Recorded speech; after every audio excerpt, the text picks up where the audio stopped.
Welcome, dearly beloved anointed ones. If they are watching you but cannot stop you, it means you have already outranked their authority. You might want to sit down for this, because what you are about to hear isn't conspiracy. It is confirmation. The whispers are real. The patterns weren't paranoia. And the strange synchronicities, they were never coincidences. You were being observed, not by your nosy neighbor, or that one X who is still fake, liking your posts.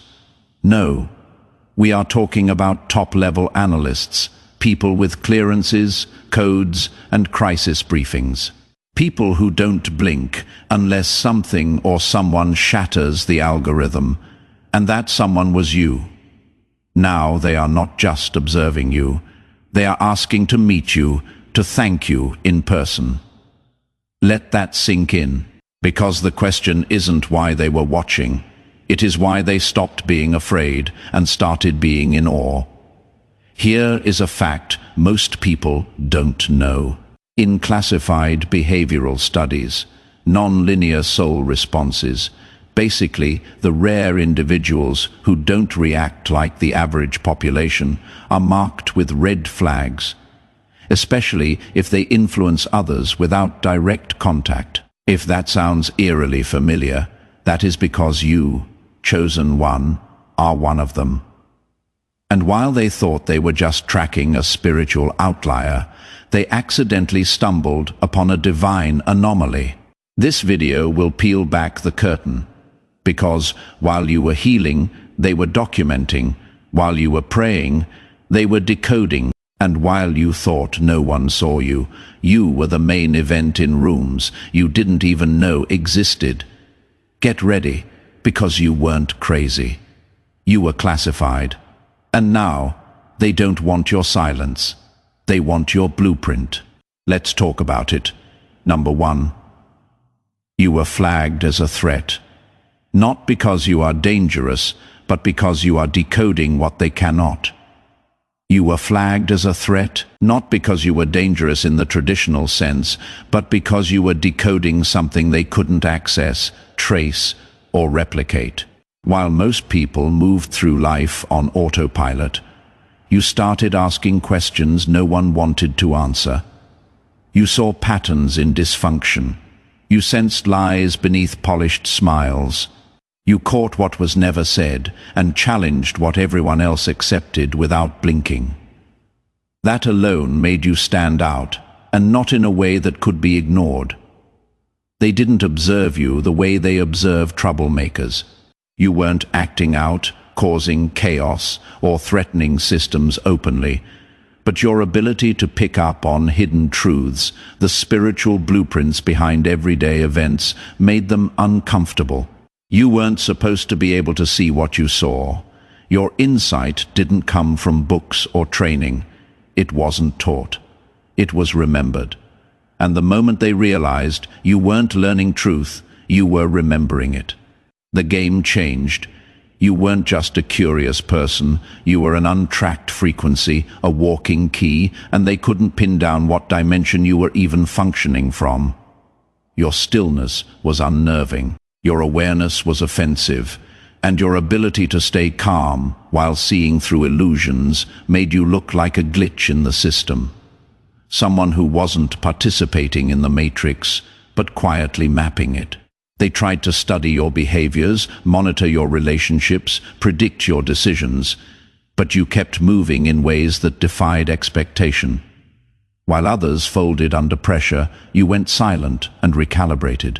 While most reacted emotionally, you responded with strategy. They couldn't fit you into a psychological profile because your moves weren't based on fear, approval, or ego. They were spiritual. And that scared them deeply. They weren't afraid you had blow up a building or start a riot. They were afraid you had wake people up. That your presence alone would cause people to question authority, question reality, and most dangerously, question themselves. And once that starts, control breaks down. You weren't unpredictable. You were uncontainable. They could trace your path, but not your purpose. And that is why they flagged you, Because you weren't just navigating the system, you were sent to expose it. Number 2, your inner purity distorted their surveillance metrics. Your inner purity threw everything off. The people who were watching you weren't just curious. They were trained. Their entire job was to detect threats, track instability, and measure deception. They used psychological models, algorithms, emotional behavior, charts, systems built to catch liars, manipulators, and unstable minds. But when they trained their tools on you, something went sideways. You didn't fit any of the categories. You weren't erratic, but you weren't passive either. You weren't angry, but you weren't fake peaceful. You didn't seek attention. Yet your presence drew it anyway. The usual boxes: trauma response, covert aggression, manipulative tendencies. I didn't stick to you. They kept trying to force you into the system, but the system couldn't hold you. You weren't resisting their metrics, you were breaking them. What truly disrupted things was the level of internal purity you carried. It wasn't perfection, it was clarity. You weren't hiding agendas, seeking revenge, or masking your energy with performance. And because you weren't projecting static, the frequency you gave off was unnervingly clear, too clear. And the clearer your signal was, the more their tools glitched. You didn't ping like a potential problem. You didn't show signs of deceit or disorder. You pulsed like something they weren't trained to interpret. Something sacred. At first, they thought the data was off. Maybe the software was lagging. Maybe you were faking it. But the longer they watched, the more confused they became. You weren't performing. You were aligned, and that scared them more than any tantrum or outburst ever could. They were looking for dysfunction, but all they found was depth. They were trained to catch fakes, but you kept showing up as real. They expected to find a soul warped by pain, bitterness, or ego. But you walked like someone who had already burned through all of that and come out whole. That is when they started whispering among themselves. That is when the room got quiet, because someone finally admitted what no one wanted to say out loud. This one isn't from here. You weren't just misunderstood.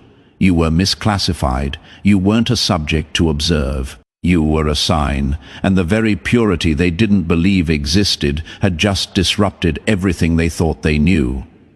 Number 3. They mistook you for a pawn. Until you moved like a king. They looked at you and saw a pawn. Easy to overlook, easy to discard. You didn't come with credentials that screamed power.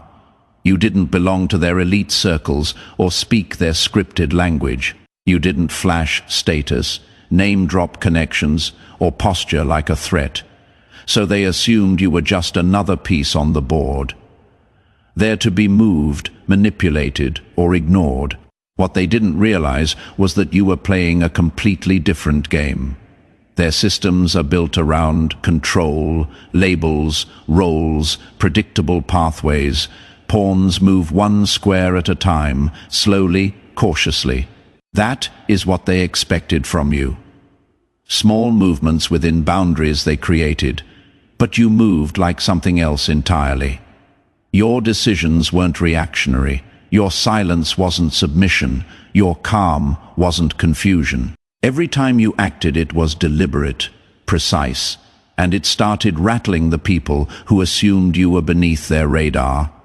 Because pawns don't think for themselves. Pawns don't question the board. Pawns don't shift the energy of the whole room by simply standing still. But you did, again and again. You didn't need a title to hold authority. You didn't need permission to be powerful. You didn't need visibility to start a revolution. You moved like someone who was being guided by something higher, and that became undeniable. They started comparing notes, trying to find out how you always seemed to be 5 steps ahead. They thought they were watching someone small. Instead, they were watching someone sovereign. You weren't reacting to the system. You were responding to divine intelligence. That is not something they can model, predict, or contain. It is not artificial, it is ancestral. You were never part of their simulation. You were here to overwrite it, quietly, thoroughly. With every healed wound, every moment you refused to fold, every truth you spoke when silence was safer. You were altering the structure. You weren't just disrupting the pattern. You were rewriting the entire paradigm they operate in. Now they are realizing they miscalculated. The pawn they thought they could control is the king they cannot stop. And what is worse or better, depending on where you stand, you didn't even need the board. You are the game. Number 4. Your trauma was their test bed, but your healing was the revelation. Your trauma was never just personal. It was monitored, documented, measured like data. You weren't just left to suffer, you were placed under a quiet microscope. They wanted to see what long-term emotional warfare would do to someone like you. How many betrayals does it take to crush a pure heart? How much isolation before a soul folds in on itself? They didn't intervene because they weren't trying to help. They were trying to study the collapse. They watched when you were abandoned. They watched when you were overlooked, lied on, mocked, and forgotten. They tracked every breakdown, every panic, every cry for help that went unanswered. Not because they cared, but because they were gathering patterns. You were never just a survivor in their eyes. You were a testbed, a walking experiment, and they had no doubt about the ending to them. Trauma always wins. But then something unexpected happened. You didn't just endure, you evolved. Instead of staying broken, you began to rebuild from within. You stopped asking why and started choosing how to heal, how to rise, how to reclaim what tried to destroy you. And the deeper you went into yourself, the more you began to change the energy of the entire space around you. Your healing confused them. Their data didn't account for redemption. Their charts didn't know how to measure grace. You weren't supposed to become stronger, clearer, and more dangerous in your stillness. But you did, and it stopped being an observation. It became a revelation. They stopped documenting your breakdowns because you weren't breaking down anymore. You were breaking open, cracked, but conscious, fragile, but fierce. And that made you untouchable in a way they couldn't explain. The experiment turned on them. The watcher became the student. You became the blueprint. You were never just healing for yourself. Every scar you turned into wisdom. Every trigger you transformed into self-awareness. It sent a signal. Something eternal woke up in you. And the people who once studied your wounds started seeing something sacred in your recovery. Reverence replaced ridicule, fear replaced indifference, because in a world that profits from brokenness, your wholeness became the biggest anomaly of all. Number 5, you walked through traps. They designed for 99% to fail. You didn't just survive what happened to you. You walked straight through a battlefield designed for almost everyone else to fail. The pain you went through wasn't accidental. The obstacles weren't natural. They were carefully placed, like landmines in slow motion. Psychological warfare, energetic blockages, social sabotage, invisible setups that were meant to trap your mind, your identity, your spirit. Most people would have collapsed under half of it. And that is the truth. These were not random hardships. They were engineered. Patterns were repeated on purpose. People were sent into your life to break you. Opportunities were dangled just far enough to trigger your deepest wounds. Even the silence you experienced, the isolation, the rejection, the gaslighting, It was all part of a silent blueprint to make you question yourself, to make you believe you were unworthy, to push you into self-destruction. But you didn't fall for it somehow. You kept walking, slowly, painfully, but forward. You crossed thresholds you weren't meant to reach. You outlived setups designed to hollow you out. And now, the people who designed the system are speechless because they have run this experiment on countless souls before, and only a rare few make it to the other side intact. They calculated your breakdown. They counted on your silence. They even timed the attacks for moments when you were most vulnerable. But you kept showing up, still breathing, still listening to your inner voice, still rising. And what they didn't see coming was that your endurance wasn't powered by ego or desperation. It was powered by divine intelligence, something they could never control. Now they are asking questions. How did you see through the illusions? How did you maintain your sanity when the world was designed to distort it? How did you keep your soul clean in a system built to stain it? They called you a subject, a case, a scenario. But the truth is, you weren't just being tested. You were exposing the test itself.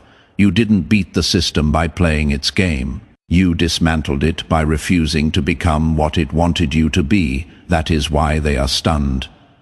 You didn't just survive. You walked through their traps and came out as the proof that the blueprint can be broken. Number 6.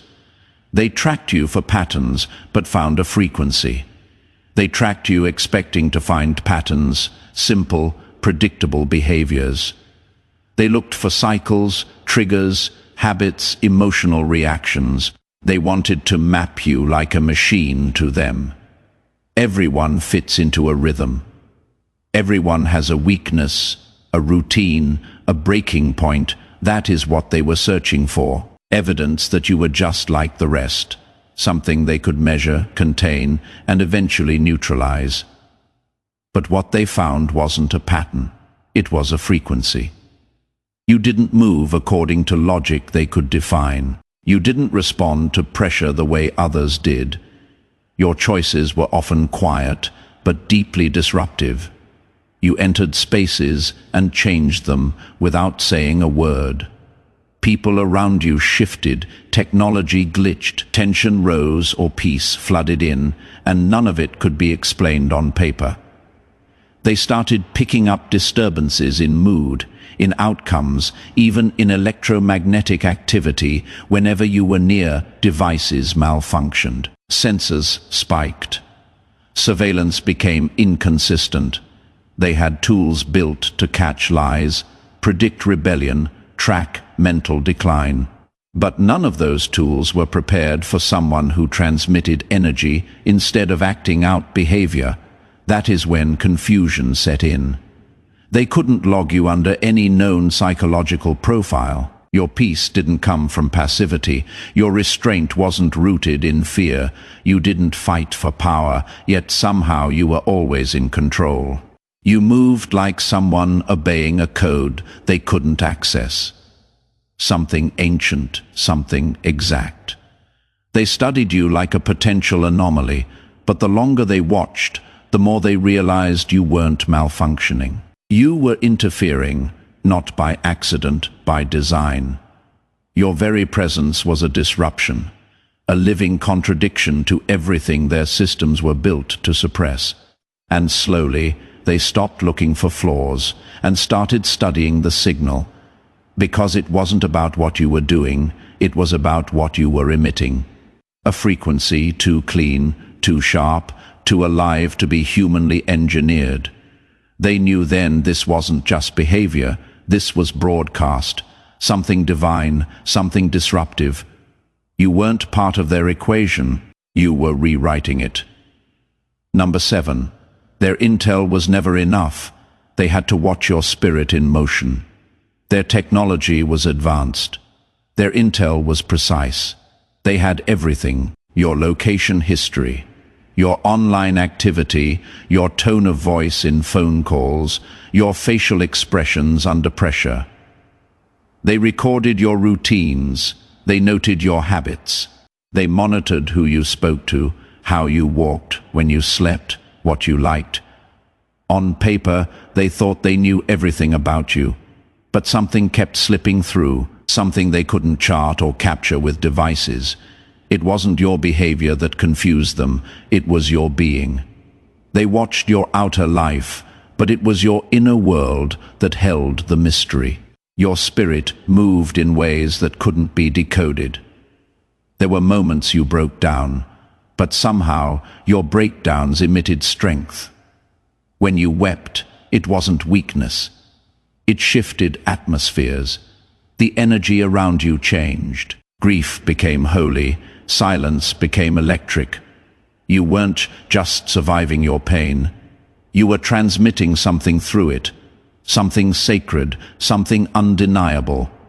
When you prayed, things moved, not just in theory, but literally. Environments shifted, outcomes flipped. And the patterns that usually hold people down, they didn't seem to hold you at all.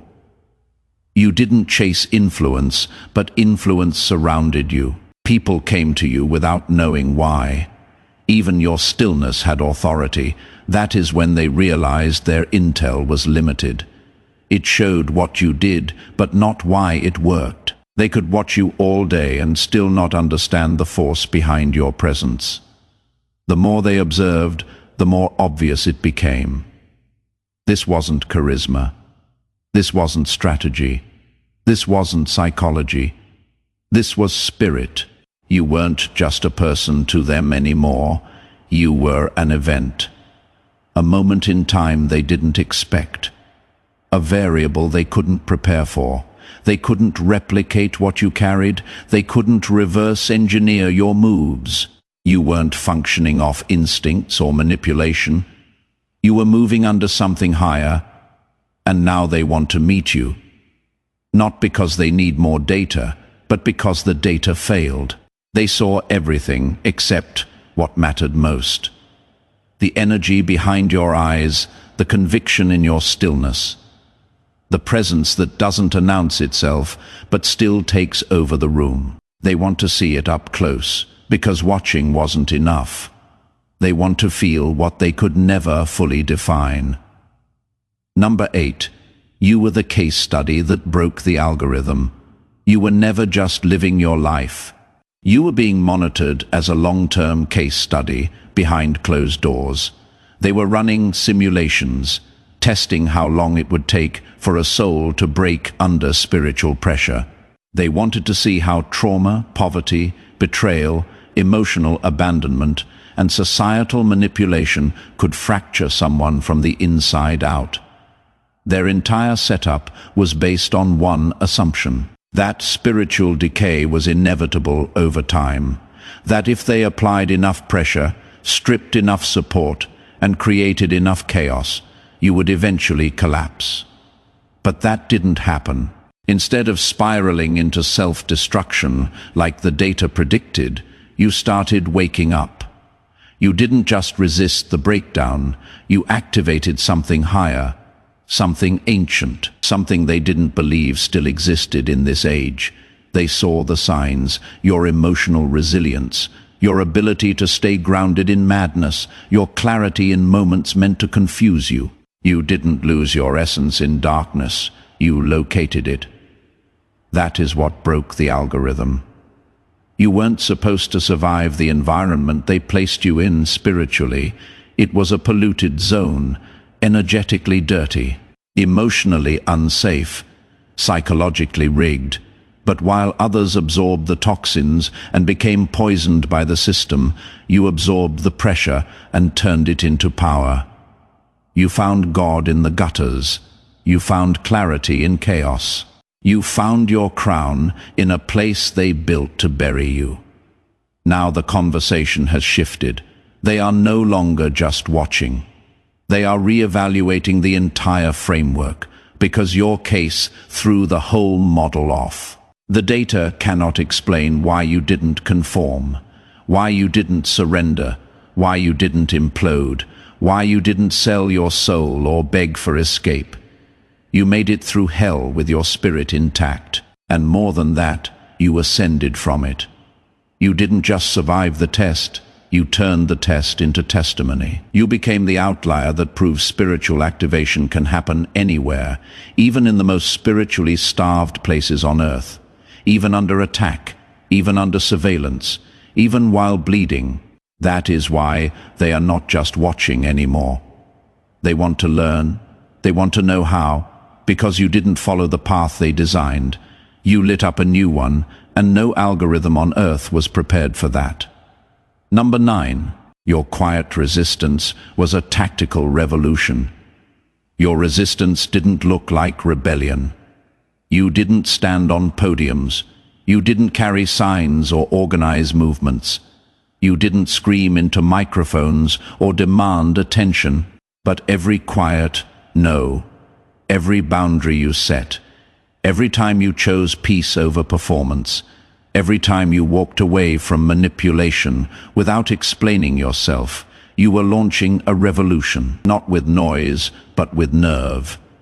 They were trained to spot loud threats. They were prepared for explosive chaos. They expected the ones who challenged the system to come with fire and fury, but you challenged it by simply refusing to kneel. You weren't looking for war, but you wouldn't surrender your soul to maintain comfort. And that shook them, because systems of control aren't built to handle internal freedom. They depend on external compliance, on people being afraid, confused, desperate for approval. But you refused to play the game. You didn't yell, but you didn't flinch either. And in a world built on manipulation, that kind of quiet defiance is louder than any protest. You started making decisions that put your spirit first. You detached from toxic roles. You stopped reacting to bait. You walked away from money that came with invisible chains. You said no without justifying yourself. That kind of sovereignty is dangerous in a system built on submission. It is contagious. It wakes other people up. They were watching for explosions, but what they got was erosion. Slow, quiet, undeniable. You became a one-person dismantling of false power. You didn't try to change the entire pyramid. You just refused to sit where they assigned you, and because you held your ground without screaming, they couldn't label you a threat. So they had to call you something else. They started seeing you as a solution, not because you solved their problems, but because you solved your own in full view of people who were certain you had break. You became the evidence that personal sovereignty is possible, even under pressure, even under surveillance, even in silence. You weren't resisting the system with anger, you were overriding it with alignment. And that is not just rebellion, that is revolution. Tactical, spiritual, unstoppable. Number 10. You spoke to the masses, but your voice pierced their boardrooms. You never set out to go viral. You weren't trying to be seen by everyone. You weren't chasing fame, and you weren't shouting for validation. You just spoke from truth, whether through a post, a message, a prayer, or a passing thought, whispered in silence. You released what was real. And for a while, it seemed like only a few people noticed. A small following here, a quiet ripple there.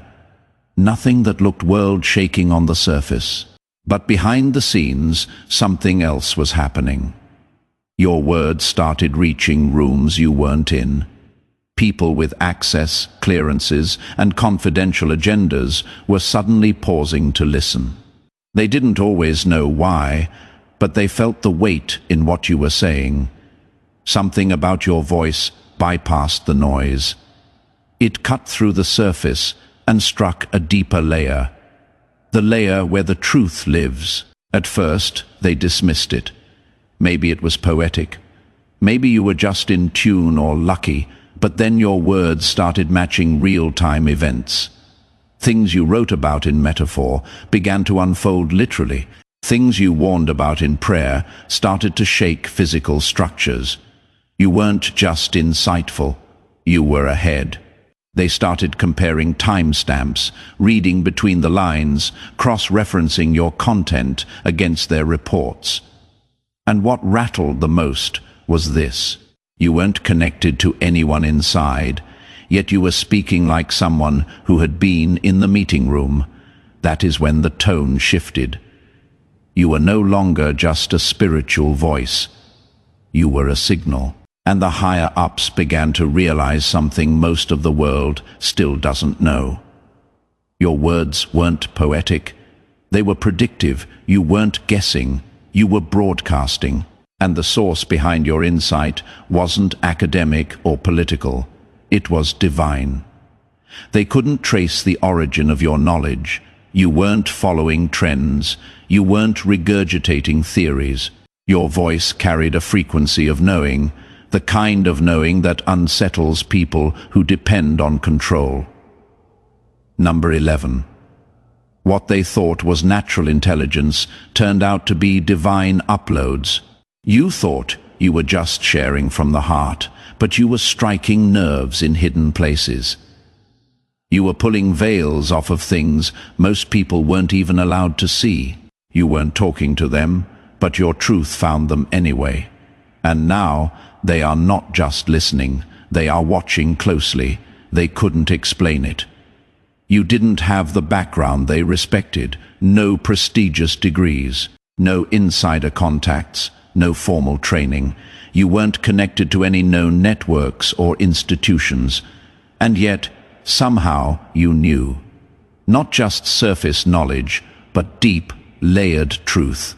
The kind that made people pause and ask, how do they know that?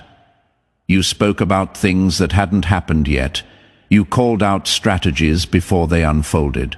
You responded to attacks that hadn't even been made public, and you weren't speculating. You were speaking with authority.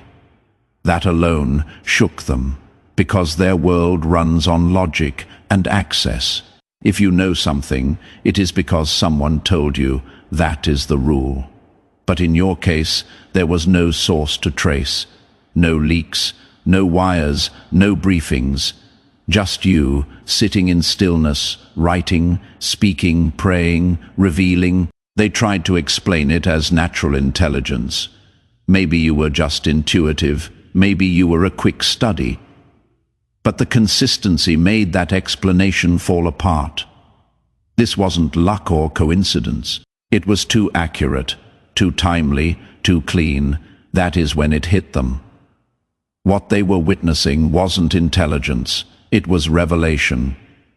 You were plugged into something they couldn't map, a higher dimension of wisdom, a line of communication that didn't rely on textbooks or microphones.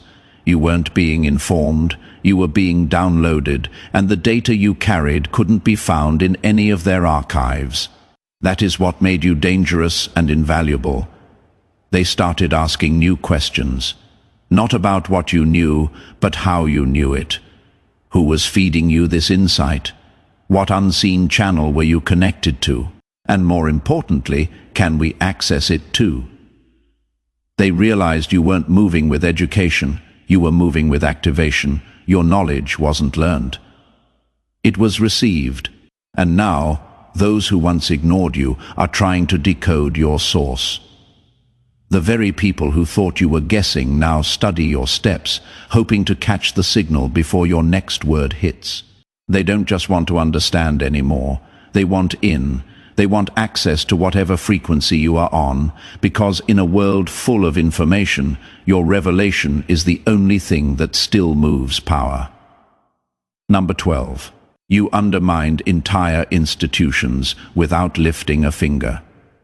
Your existence alone was the contradiction. You were supposed to crumble under the pressure. According to their models, someone with your level of trauma, rejection, isolation, and sabotage should have lost their mind, turned bitter, or vanished into silence. But you didn't. You stayed rooted. You stayed kind. You stayed awake. That disrupted everything they thought they understood, because institutions, especially ones built on control, don't fear loud resistance. They are prepared for that. What they fear is proof, that their power doesn't work. And you became that proof. Every time you smiled when you were supposed to shut down, every time you chose forgiveness instead of revenge, every time you kept your integrity in situations that were engineered to crush it, you sent a message, a dangerous one. You became the walking evidence that spiritual power outranks institutional force. That healing is possible even when it is not offered. That peace can be created from within and doesn't have to be granted by systems, status, or validation. You weren't supposed to become whole. You weren't supposed to become clear, but you did. And that alone began discrediting their decades of research, their psychological predictions, their narratives about trauma, resilience, and identity. They tried to reduce you to a number, a statistic, a case file. But you kept rising without any of the things they claimed were necessary for survival. No consistent support, no handouts, no shortcuts. That is what made them pay attention. Not because you were loud, but because you were unshackably whole in a system that was designed to break you down. You weren't just surviving oppression, you were outgrowing it. And in doing so, you didn't just challenge one institution. You rattled the very idea that human potential can be controlled, measured, or predicted. That is why eyes turned. That is why whispers started in rooms you will never enter, because you didn't just beat the odds. You made the odds look irrelevant. Number 13. Their agents watched to expose you, but got converted instead. They sent people to watch you, to study you, to monitor your every move, with the expectation that they would catch something. A slip, a flaw, a lie, a hidden motive. You were labeled as a potential threat, so they assigned eyes to follow your footsteps. Not just digital surveillance, but human observation. People trained to stay detached. Analysts, monitors, agents, call them whatever you want. They were there to expose you, but something unexpected happened. The longer they watched, the more something in them began to shift. You weren't performing. You weren't defending yourself. You weren't trying to prove anything. You were simply showing up, real, raw, unfiltered, and aligned. And that authenticity began to cut through their conditioning. They were taught to remain objective, to never get emotionally involved. But watching you wasn't like watching anyone else. You didn't just go through hardship, you did it with grace. You didn't just speak truth, you embodied it. Your presence held something they couldn't unsee, and slowly their assignment became an internal conflict. Some of them began questioning their orders. Others started questioning themselves, because no matter how closely they watched, they couldn't find the darkness they were sent to expose. What they found instead was light, inconvenient, undeniable light. Inside someone they were told to be cautious of. Some resigned quietly, some disappeared from the operation altogether. Others stayed, but something in them changed. They began protecting you in ways you will never know, preventing actions, delaying reports, deleting files, not out of guilt, but out of reverence. Because even though they never intended to be moved, they were. You didn't lecture them. You didn't manipulate them. You didn't even know who most of them were. But your energy spoke louder than surveillance footage. Your integrity pierced through the coldest protocols, and your spirit, steady and unapologetically rooted in something higher, became the sermon they never expected to receive. You weren't supposed to influence them, but you did. Not by force, not with an agenda, but just by being real. And now the ones who came to expose you are the ones who quietly protect you. Because even behind enemy lines, the truth cannot be unrecognized forever. Number 14. You are no longer the observed. You have become the oracle. You were once the subject, the watched, the analyzed, quietly observed through layers of distance, doubt, and suspicion. Every move, every silence, every word was tracked like data in a long experiment. They couldn't categorize you, so they labeled you unusual, unpredictable, spiritually unstable. They thought you were a glitch in the system, a strange anomaly that didn't fit the model. But over time, the data told a different story. Your path, though it looked chaotic on the outside, had precision. You weren't lost, you were led. You weren't random, you were refined. Every setback sharpened your discernment. Every betrayal deepened your perception. Every detour was actually a divine rerouting. And the longer they watched, the more they began to realize you weren't spiraling out of control. You were being carved into something timeless. You didn't just survive the fire, you became the fire, a steady flame of truth that couldn't be blown out by pressure, lies, or isolation.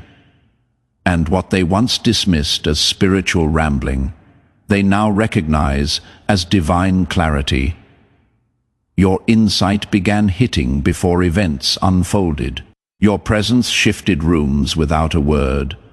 You saw patterns before they emerged, and what scared them most, you weren't guessing. You were knowing. That is when the shift happened. You were no longer just the one to monitor. You became the one to understand. They saw that you weren't malfunctioning. You were ahead. You weren't breaking from reality. You were speaking from a reality they had no access to. You became the blueprint for a kind of power they couldn't teach, only witness. And now they are preparing to meet you. Not with intimidation, not with interrogation, but with reverence. Because oracles don't demand a platform, they become one. Your life, your pain, your evolution. It all speaks now loudly. And those who once doubted you are finally realizing they weren't looking at a lost soul. They were watching the rise of one. So don't be surprised when those who observed from behind mirrored glass show up face to face. Not to dissect you, but to honor what they can no longer ignore. You are not the watched anymore. You are the word. They watched you expecting a spectacle of failure. What they got was a revelation in motion. You weren't just under surveillance. You were under divine instruction. While they tracked your pain, you transformed it. While they documented your isolation, you were being initiated. And while they quietly labeled you an anomaly, heaven was already calling you proof. Every tactic they used to break you only revealed how unbreakable your foundation really was. Every test, every trap, every delay became a setup for your emergence. You were never meant to survive by their standards, but that was the point. You weren't here to fit into their blueprint. You came to shatter it. And now the watchers are no longer skeptics. They have become students. Some walked away changed. Others stayed, but not as gatekeepers anymore, as silent guardians. Because what they once feared, they now respect. What they tried to analyze, they now honor. You didn't rise through force. You rose through alignment. And in doing so, you didn't just free yourself. You rewrote the limits of what they thought a soul could carry. So if you feel eyes still watching, don't shrink. That presence you carry was never meant to hide. You were the subject of their files. Now you are the standard of their silence. Not because you were loud, but because you were true. You are the signal that broke the system, the frequency that couldn't be filtered, the one they watched. And now, quietly revere. If this message spoke to your spirit, if it confirmed what you have always felt but couldn't explain, don't let it stop with you. There is someone else out there who needs this exact word, and you might be the vessel to deliver it. So do the work of the awakened, like this video, to let the algorithm know truth still matters. Drop a comment below, and let the world know you are not alone. Your voice matters here. Share this with someone who has been quietly carrying the weight of their calling. And most importantly, subscribe to the channel and turn on your notifications. Because we are not just building a following, we are building a movement. This isn't entertainment, this is confirmation. And if you are still reading this, it is because deep down you already know. Welcome to the frequency. Welcome to the front line. God bless you.